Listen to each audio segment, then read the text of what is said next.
Alright. This is Julio, Jorge. We're going to talk about the Judiciary Act of 1789. We're going to touch in the parts of who, the what, and the how, and the three different courts that were created.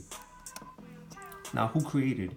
Basically, Senator Oliver Ellsworth of Connecticut was the main author of this act. He was basically an American statesman, a jurist, the main guy that created it, or created the Judiciary Act of 1789, that's what I meant. And he became third Chief Justice of the Supreme Court. Now, alongside with him, his wingman was William Patterson, and he was an Irish-born American.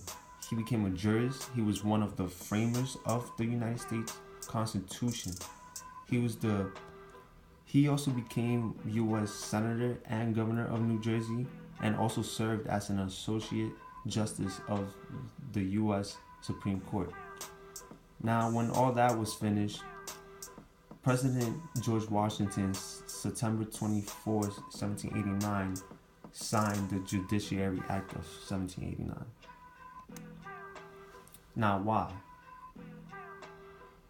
The Judiciary Act of 1789 was created because Article 3 of the Constitution established a Supreme Court, but left to Congress the authority to create lower federal courts as needed.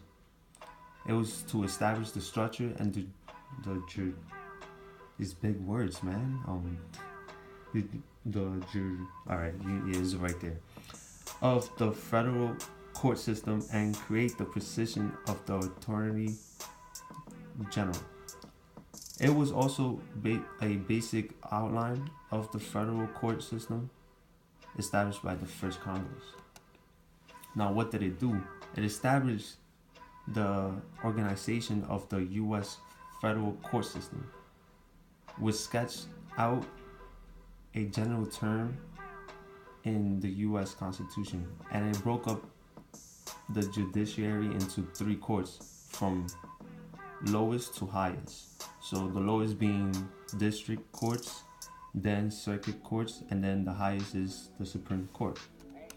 District courts is basically a state of federal trial court, which has, oh man, here comes that word again. But anyways, over certain cases with a specific judicial district. Like I said earlier, it is the lowest level of U.S. federal court, and the act divided the country into districts with one court and one judge in each, along with attorneys responsible for civil and criminal actions in their districts.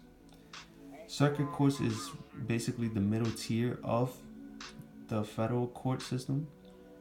It was created to serve as principal trial courts and is exercise limited. Oh my gosh, these words, man.